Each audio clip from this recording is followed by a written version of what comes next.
तो आदाब, नमस्कार, गुड इवनिंग, सत श्रीकाल। एक बार फिर आप तमाम लोगों का स्वागत है क्राइम तक की कहानी के इस एपिसोड में। उम्मीद है पूरी फैमिली अच्छी होगी, अपना और अपनों का ख्याल रख रही होगी। आज की कहानी की शुरुआत करूं उससे पहले हैप्पी वीमेंस डे पूरी क्राइम तक फैमिली मेंबर को। और हमें हमेशा ये याद रखना चाहिए कि हमारी ज़िंदगी में औरतों का, महिलाओं का क्या रोल है, क्योंकि हम सब घिरे रहते हैं। ये वही महिलाएं, औरतें होती हैं जो हमारी बहनें हैं, हमारी बीवी हैं, हमारी बेटी है, और जो शायद हम लोगों से सबसे ज़्यादा प्यार करती हैं। आप ऑफिस में आए तो आपकी कलीग बहुत सारी वीमेंस, मेरी टीम में बहुत सारी हैं, और इन सब की आप ऊर्जा, एनर्जी देखें तो एक फैमिली कंप्लीट होती है जब आपके इर्द गिर्द ये तमाम लोग हों। महिलाओं का जो रोल है घर में या समाज में, उसकी कोई बराबरी नहीं कर सकता। लेकिन आज मैंने अपनी टीम में सबसे पहले दीपिका और फिर मनीषा झा दोनों से पूछा। पहले तो विश किया हैप्पी वीमेंस डे। मैंने कहा अच्छा ये बताओ वीमेंस डे मनाते क्यों? और दोनों हंसने लगी, दोनों को पता ही नहीं। तो मुझे लगा कि चलो एक दो लोगों से और पूछा, वो भी सिर्फ मुस्कुरा कर चल दी, विश लेकर चल दी। तो मैंने कहा हो सकता है बहुत सारे लोगों को पता नहीं है, तो चलिए आपके साथ थोड़ा सा ये शेयर कर लेता हूँ, फिर आज की कहानी के ऊपर आता हूँ। असल में महिला दिवस मनाने की शुरुआत एक आंदोलन से हुई थी। वो महिलाएं जो कामकाजी थीं, जो मजदूर थीं, जो नौकरियां करती थीं, उन्हें अक्सर ये लगता था कि उनके साथ भेदभाव होता है। और हम सब ये जानते हैं कि महिला और पुरुषों के बीच में असमानता, इक्वलिटी नहीं, हमेशा महिलाओं को कम तक समझा जाता था, आज भी समझा जाता है, ये सच्चाई है। लेकिन दुनिया की कोई भी आप फील्ड को उठा लें, किसी भी पेशे को उठा लें, आज वो कहीं से भी पीछे नहीं है। लेकिन एक दौर था जब उन्हें लगता था कि पुरुषों को ज़्यादा तनख्वाह मिलती है, उनको ज़्यादा फैसिलिटी मिलती है महिलाओं के मुकाबले। तो कुछ महिलाओं के दिमाग में ये बात आई कि ऐसा क्यों है, जबकि हम भी बराबर काम करते हैं। 1908 में तब पहली बार न्यूयॉर्क में एक मार्च, एक परेड निकली औरतों की, जिसमें करीब 15,000 महिलाओं ने हिस्सा लिया। और उनकी सिर्फ डिमांड इतनी थी कि हमें पुरुषों के बराबर के हिसाब से सैलरी दी जाए। हमारे चूँकि सिर्फ नौकरी के अलावा और भी जिम्मेदारियां होती हैं, घर के, बच्चे की, तो वर्क आवर कम हो, काम करने के जो घंटे हैं उसमें भी हमें छूट मिले। और इसके अलावा उनकी कुछ और भी छोटी मोटी डिमांड थी, लेकिन सबसे ज़्यादा ये थी कि इक्वलिटी हो। इससे पूरे मूवमेंट को जो लीड किया था वो एक लेडी थी, वो एक एक्टिविस्ट थी। उनका नाम है क्लारा ज़ेटकिन। क्लारा ज़ेटकिन ने इस मूवमेंट को लीड किया। 1908 की बात है, न्यूयॉर्क शहर में। उसका धीरे धीरे वक्त बीता। फिर अमेरिका की एक सोशलिस्ट पार्टी ने पहली बार 1911 में ये प्रपोजल रखा कि क्यों ना हम एक दुनिया भर में महिला दिवस मनाएं, विमेंस डे, ताकि उनकी बातों को सही ढंग से रख सकें। तो पहली बार जो विमेंस डे मनाया गया वो सिर्फ कुछ देशों ने मनाया, और इसकी शुरुआत हुई थी डेनमार्क की राजधानी कोपेनहेगन में, जहाँ पर इंटरनेशनल वर्किंग विमेंस का एक आयोजन किया गया था जो काम करती है। 17 देशों ने इसमें हिस्सा लिया, लेकिन सिर्फ 100 महिलाएं इसमें शामिल हुई थी। फिर उसके बाद 1911 में पहली बार विमेंस डे की बुनियाद रखी गई, लेकिन सिर्फ ऑस्ट्रेलिया, डेनमार्क, जर्मनी, स्विट्ज़रलैंड, इन्हीं लोगों ने विमेंस डे को मनाया। बाकी देश इसमें शामिल नहीं हुए थे। और इसीलिए 2011 में जब 100 साल पूरे हुए थे, तब इसकी शताब्दी समारोह मनाई गई थी। लेकिन 8 मार्च को, जैसा कि आपको पता है, विमेंस डे मनाया जाता है। 8 मार्च की तारीख क्यों चुनी गई थी? तो उसकी एक वजह थी। तब रूस में महिलाओं का एक आंदोलन चल रहा था, रोटी एंड अमन, तो रोटी और शांति। और इसको लेकर वहाँ महिलाएं तरह तरह से आंदोलन कर रही थी। और उस वक्त ज़ार सेकंड की हुकूमत थी रूस में। तो इत्तेफाक से 1972 में, बल्कि 1917 में, 1917 में ज़ार की हुकूमत चली गई। और उस वक्त इस महिलाओं के आंदोलन की एक और मांग थी, वोटिंग राइट्स। बहुत सारे, न्यूयॉर्क में भी जब हुआ था, तो वोटिंग राइट्स बहुत सारे देश नहीं देते थे महिलाओं को। उन्हें लगता था ये कमतर है, इनको क्या दें। तो एक उनको वोटिंग राइट्स की भी मांग थी। तो ज़ार सेकंड के टाइम में भी, रशिया में भी, तब यूएसएसआर ये था नहीं, लेकिन ज़ार निकोलस सेकंड ने उनको अपना तख्ता छोड़ना पड़ा। और उसके बाद वहाँ पर महिलाओं की मांगें मानी गई और फिर उनको वोटिंग राइट्स भी दी गई। तो तब तक ये नहीं था कि कोई ख़ास डेट कौन सा होगा, लेकिन ज़ार निकोलस को जब तख्ता छोड़ना पड़ा और जिस दिन उनको वोटिंग राइट्स देने का ऐलान किया गया, 8 मार्च की तारीख थी वो। और उसी दिन से फिर ये तय हुआ, क्लारा जेटकिन ने ये सुझाव दिया एक इंटरनेशनल वुमेन्स कॉन्फ्रेंस में कि हमें 8 मार्च को वुमेन्स डे मनाना चाहिए। और इसके बाद 8 मार्च से लगभग धीरे धीरे पूरी दुनिया ने मनाना शुरू किया। फिर 1975 है और 1975 में यूएन ने, यानी कि यूनाइटेड नेशन ने पहली बार इसको मान्यता दी और कहा कि हाँ 8 मार्च हर साल वुमेन्स डे मनाना चाहिए पूरी दुनिया में। तो 1975 में जब यूएन ने इसकी मान्यता दे दी तो फिर पूरी दुनिया और में वुमेन्स डे मनाया जाने लगा। और वुमेन्स डे मनाने के दौरान बहुत सारे, जैसे रशिया में और भी कई ऐसे देश हैं जहाँ छुट्टियाँ दे दी जाती हैं। बहुत सारे ऐसे कंट्री हैं जहाँ खूब बहुत सारे फ्लावर्स इस दिन बिकते हैं। अमेरिका में तो मार्च के महीने में ही वे पूरी तरह से महिलाओं के लिए बहुत कुछ होता है। जैसे ट्रंप ने कल एक ऐलान भी किया था, एलन मस्क से पूछा कि हमारे स्पेस में सुनीता विलियम्स और उनके साथ एक और उनके साथी फंसे हुए हैं, क्या आप ला पाओगे? एलन मस्क ने कहा हाँ। फिर उन्होंने सुनीता विलियम्स के बालों की तारीफ़ की कि उनके बाल बहुत मजबूत हैं, बहुत घने हैं। तो ये सारा वुमेन्स डे को सामने रखकर ही किया गया था। तो यूनाइटेड नेशन के बाद अब पूरी दुनिया वुमेन्स डे मनाती है। यानी वुमेन्स डे की शुरुआत हुई थी महिलाओं को बराबरी, समानता, रोजगार, बराबर के पैसे, वोटिंग राइट्स, इसको लेकर जो मूवमेंट 1908 में न्यूयॉर्क में शुरू हुआ था, उसमें 15,000 महिलाओं ने हिस्सा लिया था। उसके बाद और 1911 में पहली बार वुमेन्स डे मनाने का आइडिया आया। और ज़ार निकोलस सेकंड के तख्ता छोड़ने के बाद जब वहाँ पे वुमेन्स को वोटिंग का राइट और बाकी चीज़ें मिली, तो फिर 8 मार्च तय किया गया और यूएन ने इस पर मोहर लगाई। इसलिए आज पूरी दुनिया 8 मार्च को वुमेन्स डे मनाती है। तो हमारी क्राइम तक फैमिली मेंबर की हर महिला को हैप्पी वुमेन्स डे। अब आते हैं आज की कहानी के ऊपर। एक सीरियल किलर जो कत्ल करता है, कत्ल करने के बाद बरसों पुलिस को उलझाए रखता है। कई सालों बाद पुलिस उसे पकड़ती है, जेल में डालती है। और एक रोज़ जेल में बैठे बैठे उसे ख्याल आता है कि उसने जितने क्राइम किए हैं, जितने कत्ल किए हैं, वो तो पुलिस को भी नहीं मालूम। तो जब अंदर ही हो गया हूँ तो सच्चाई बताता हूँ। तब उसने जेल के अंदर से एक न्यूज़पेपर को कांटेक्ट किया और कहा कि मैं आपको अपनी कहानी बताना चाहता हूँ। मैंने जितने कत्ल किए हैं उतने पुलिस को पता भी नहीं है। उस अखबार के साथ उसका टाई अप होता है, उस अखबार को वो फिर बताता है और उसके बाद उसकी कहानी सामने आती है। इस दौरान में उसके लैपटॉप से जब तफ्तीश शुरू होती है तो फिर उस सीरियल किलर को एक नाम दिया जाता है, अमेजन रिव्यू किलर। ये नाम इसलिए दिया गया कि कत्ल करने के जितने टूल्स इसने इस्तेमाल किए थे, जितने औजार, हथियार,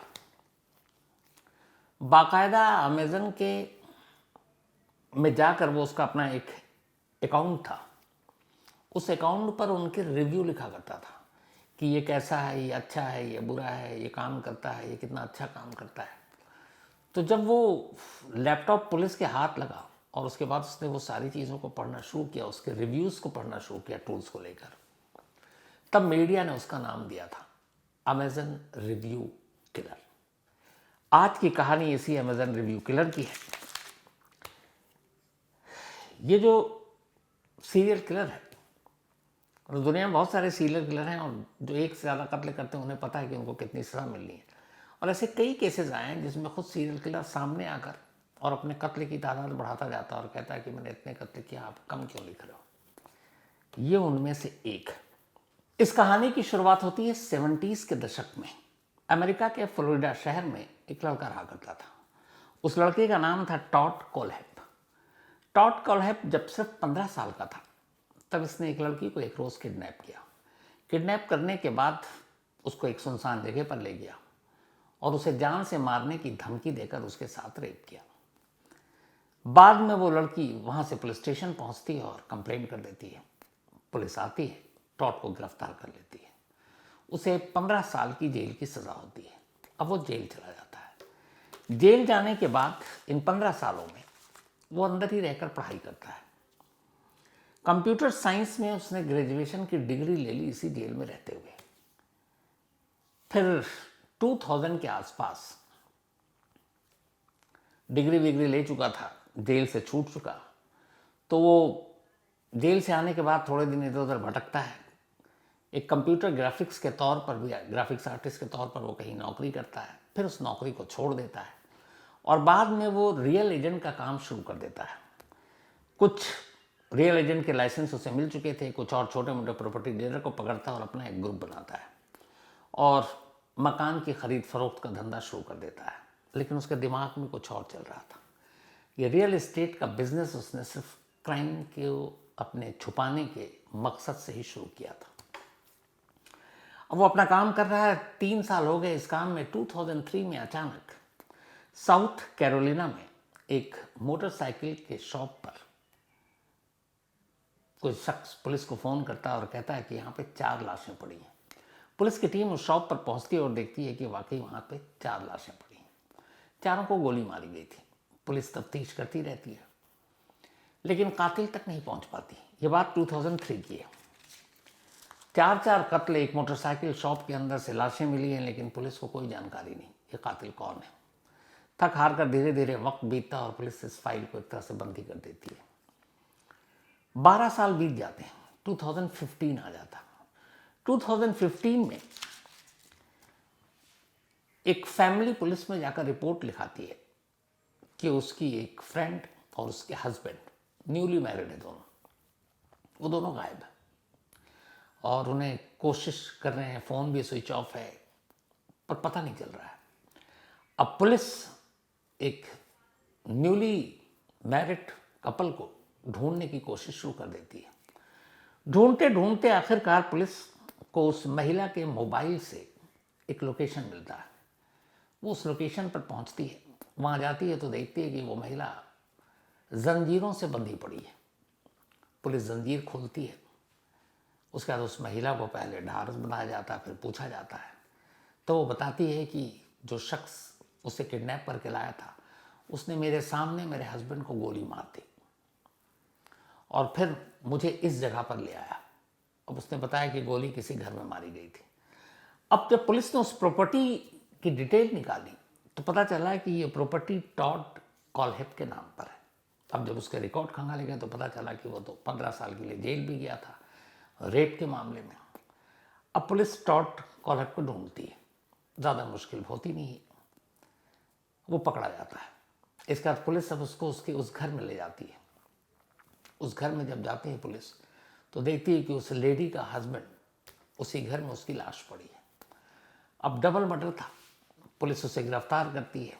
गिरफ्तार करने के बाद पुलिस उसके लैपटॉप को कब्जे में ले लेती है। जब लैपटॉप को कब्जे में ले लेती है तो पुलिस हैरान रह जाती है।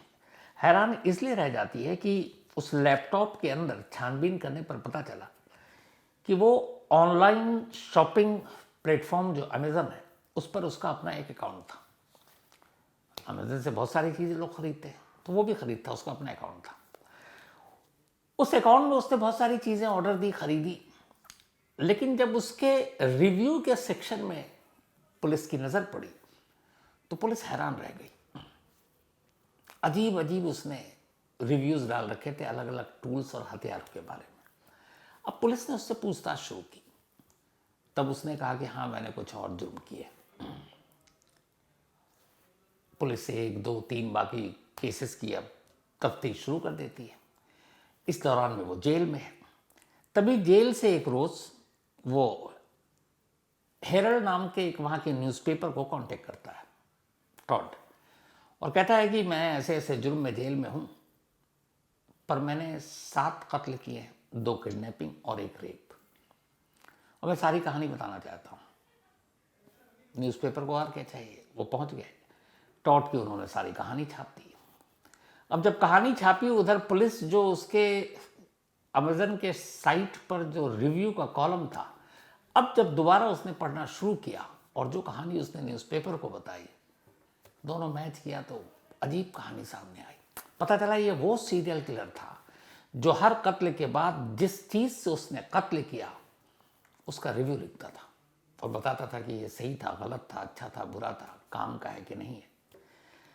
तो अब उसके रिव्यू क्या क्या थे। एक मर्डर करके उसने लाश को सुनसान जगह पर ज़मीन में दफना दिया। अब जब दफनाया तो उसने अमेज़न के एक साइट पर लिखा हुआ था, एक ख़ास फावड़े का जिक्र था, जो ज़मीन जिससे हम लोग खोदते हैं। तो उसमें उसने कहा कि ये फावड़ा बहुत काम की चीज़ है, इसको गाड़ी में रखना आसान है, ताकि अगर अचानक कहीं आपको गड्ढा खोदना हो तो ये फावड़ा बहुत तेज़ी से गड्ढा खोद देता है और लाश को छुपाने में आपको कम वक्त लगता है। तो उसने उस फावड़े का इस्तेमाल का पूरा रिव्यू लिख डाला। पता चला कि वो एक कत्ल में उस फावड़े का उसने इस्तेमाल किया था। एक जगह वो लिखता है कि एक चाकू के बारे में रिव्यू किया, कहता है कि मैंने अभी तक चाकू से किसी को नहीं मारा, लेकिन और चाकू का उसने ऑर्डर भी दिया, मंगाया, उसका रिव्यू लिखा। बोला इस चाकू को मैंने देखा, मुझे लगता है कि इस चाकू से कत्ल करना बड़ा आसान और बहुत सही रहेगा, तो अगर मैंने कभी किसी चाकू से मर्डर किया तो इसी चाकू से करूँगा, और उस चाकू के बारे में पूरा रिव्यू लिख दिया। एक जगह उसने लिखा कि मैंने एक शख्स को बंधक बना कर रखा था, उसको चेन से बांध कर रखा था। उसके बाद उसने कहा कि उस चेन का रिव्यू जो लिखा, बोला यह चेन इतनी काम की चीज़ है और इतनी सही है, और इसका ताला चेन का, कि अगर सामने वाले को अकेले छोड़ के कहीं बंद कर दूं तो वो खोलते खोलते बूढ़ा हो जाएगा, लेकिन खोल नहीं पाएगा। ये इतनी मजबूत और इतनी सही चीज़ है। तो उस चेन का भी रिव्यू कर दिया। एक कटर का उसने रिव्यू किया कि ये कटर आप कहीं भी अपने साथ इसको लेकर चल सकते हो, कैरी करने में आसान है और काम करने में और काटने में भी आसान है। उसने उसका भी जिक्र कर दिया। तो कुल मिला के जितने टूल्स उसने इस्तेमाल किए, उन सारे टूल्स के उस अमेज़न के ऑनलाइन शॉपिंग प्लेटफॉर्म पर जाकर अपने अकाउंट से उन चीज़ों का उसने रिव्यू किया, उसको बाकायदा रेटिंग दी। जब ये सारी चीज़ें पुलिस के सामने आई और फिर अखबार में उसने अपनी कहानी सुनाई, तो फिर ये रिव्यू, उसकी स्टोरी सब मैच की, एक पुख्ता मुकदमा तैयार हुआ, और उसके बाद अदालत ने उसे अपना मतलब जो फैसला सुनाया, उसमें उसको ये कहा कि बिना किसी पेरोल के 7th लाइफ टाइम इम्प्रिजमेंट, मतलब 7 उम्र कैद की सज़ा दी गई, और इन 7 उम्र कैद के दौरान एक दिन के भी कोई पेरोल नहीं मिलेगी। अब एक उम्र मतलब इंसान का एक पूरी ज़िंदगी निकल गई, तो उसका ये है कि अगर ये 7 बार भी अगर उतनी ऊपर वाला इसको दे दे कि मरे ही नहीं, मान लीजिए कि अगर एक एवरेज आदमी की उम्र 80-90 साल है, तो 80-90 साल की 7 सज़ाएं उसके लिए, तो वो बाहर ही नहीं आ सकता और कोई पेरोल उसको नहीं मिलेगी। आज भी टॉड अमेरिका के एक जेल में अपनी सज़ा काट रहा है, और इसके ऊपर एक किसी OTT प्लेटफॉर्म पर एक सीरीज़ भी आई थी, शायद 2 या 3, एग्जैक्ट नहीं मालूम, अमेज़न रिव्यू किलर करके। ये पहला कातिल था दुनिया का जिसने कत्ल किया, कत्ल के लिए जो औजार हथियार इस्तेमाल किए उनके बारे में रिव्यू कर कर के अपनी राय दी, और इसीलिए इसका नाम अमेज़न रिव्यू किलर बना। तो ये थी आज की कहानी। कहानी ख़त्म करूँ उससे पहले कल संडे, और कल बिग संडे, इंडिया न्यूजीलैंड, हमारा फाइनल चैंपियंस ट्रॉफी का लीग मैच में हम न्यूजीलैंड से लगभग एक तरफा मैच जीत कर पहुँच ही गए थे। अब कल उम्मीद है कि इंडिया एक बार फिर अपने आखिरी मैच में बेहतरीन खेले, और इस पूरे चैंपियंस ट्रॉफी में अगर हम देखें तो मुझे शुरू से लगता है कि इंडिया के बाद न्यूजीलैंड बेस्ट टीम है, क्योंकि उनके पास स्पिन अटैक अच्छा है, उनके खुद अपने कैप्टन समेत स्टैनर, फिर उनकी बैटिंग लाइन में बिल्कुल डेप्थ है, दुबई के पिच से भी वो ठीक ठाक वाकिफ़ है। तो अच्छा मुकाबला होगा। बस दुआ यही है कि परसों बल्कि मंडे को जब हम लोग मिले तो जीत के जश्न के साथ मिले, और India back to back ICC champions trophy दूसरी बार वर्ल्ड T20 के बाद ये जीते, और ऐसा करने वाले लगातार 2, रोहित शर्मा पहले कैप्टन शायद बन जाएंगे। तो पूरी टाइम तक फैमिली की तो दुआएं है ही, ये पूरे देश की दुआएं हैं कल के लिए। तो कल मैच देखिए, मैच एंजॉय कीजिए, और आपसे मुलाकात होगी मंडे, लेकिन उससे पहले चलते चलते आज दीपक मरगज एंड अभिषेक कुमावत, इन दोनों का जन्मदिन है। तो हैप्पी बर्थडे दीपक साहब एंड अभिषेक साहब। और ये भेजा है हरीश धोत्रे जी ने। इसके अलावा रवि कुमार मकवाना जी, हैप्पी बर्थडे मकवाना जी। और ये भेजा है डॉक्टर जानवी रवि कुमार मकवाना जी। असल में डॉक्टर जानवी बिटिया हैं रवि कुमार मकवाना जी की, एंड ये डॉक्टर बनी है। और इन्होंने अपने फादर की बहुत तारीफ़ की, और हर बेटी अपने पिता की हमेशा तारीफ़ करती है। लेकिन इन्होंने कहा है कि वो डॉक्टर जब बनी तो उसके लिए उनके फादर ने क्या क्या कुर्बानियाँ दी। तो पूरी क्राइम तक फैमिली मेम्बर की तरफ से रवि कुमार मकवाना जी हैप्पी बर्थडे। आप हमेशा अच्छे रहें, खुश रहें, यही दुआ है। तो इसी के साथ कहानी वहाँ जितने ही। अब इंशाल्लाह मुलाकात होगी मंडे को, कल इंडिया की जीत के जश्न के साथ। तब तक अपना और अपनों का ख्याल रखिएगा। Thank you very much.